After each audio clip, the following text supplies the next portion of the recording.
भारतवर्ष में करवा चौथ का व्रत सभी महिलाएं करती हैं। सभी सुहागन स्त्रियां अपने पति की लंबी उम्र के लिए करवा चौथ का व्रत करती हैं।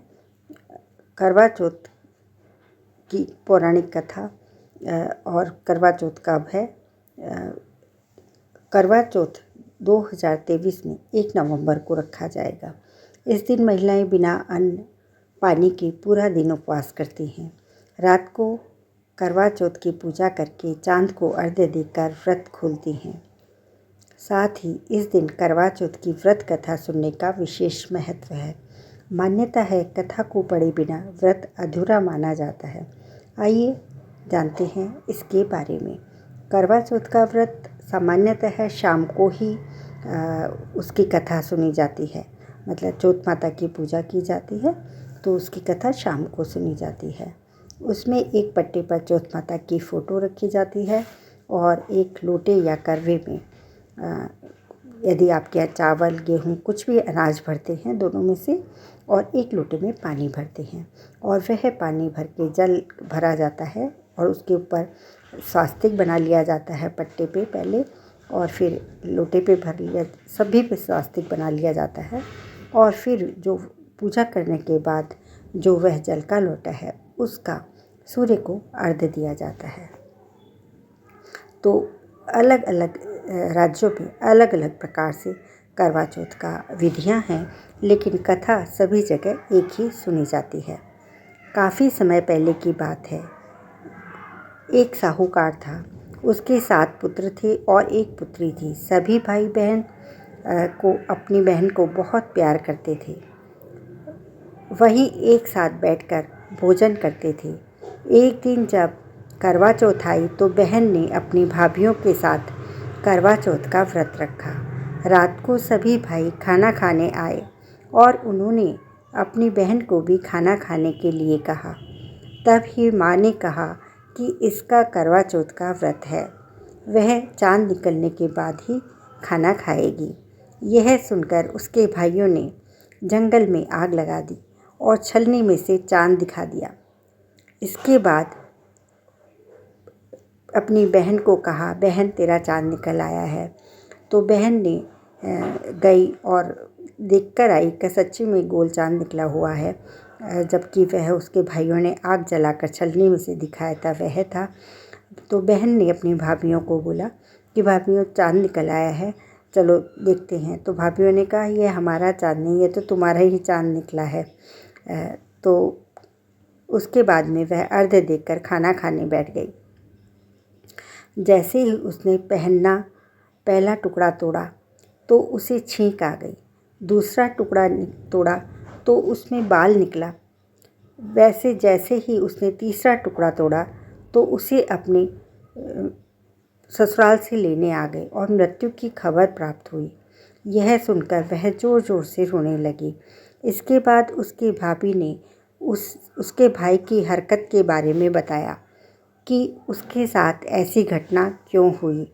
भाभी ने बताया कि करवा चौथ का व्रत बिना चांद के टूटने देख के चंद्र देवता नाराज़ हो गए हैं।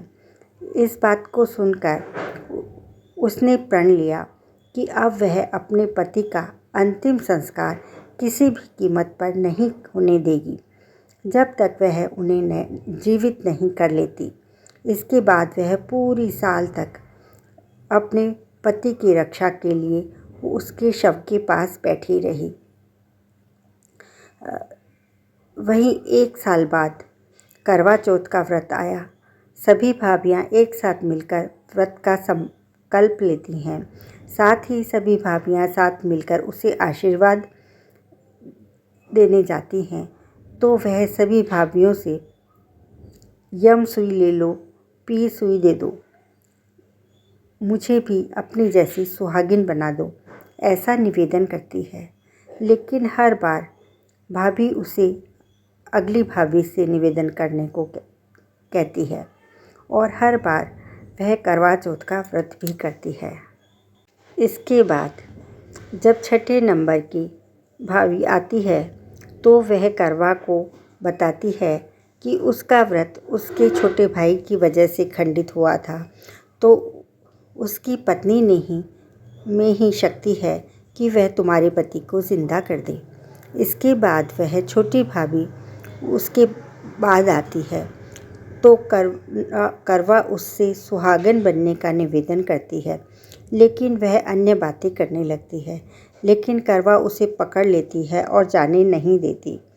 वहीं जब बहुत देर हो जाती है तब उसकी तपस्या को देख भाभी का हृदय द्रवित हो जाता है और इसके बाद वह अपनी छोटी उंगली को चीरती है और उसमें से अमृत उसके पति पर डालती है।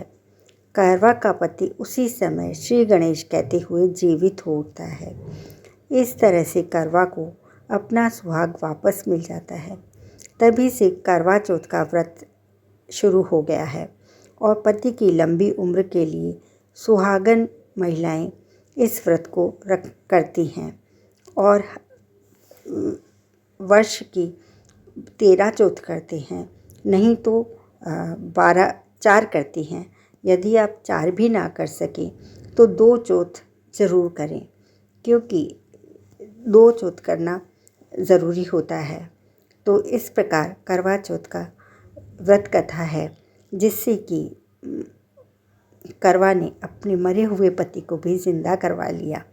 तो वह भाभियाँ उसके रूप में, भाभियों के रूप में चौथ माता ही थी जिसने उसके पति को जिंदा कर दिया था। तो यह कहानी हर एक करवा चौथ के व्रत पर सुनी जाती है।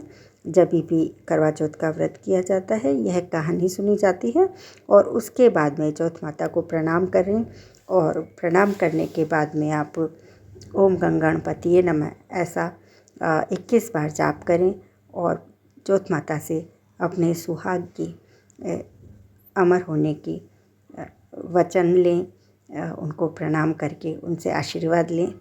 तो आपका हमेशा आप सुहागन बने रहेंगे और हंसी खुशी ज़िंदगी बिताएंगे। धन्यवाद। यह कहानी आपको अच्छी लगी तो आप चैनल को सब्सक्राइब करें और वीडियो को लाइक भी ज़रूर करें। धन्यवाद।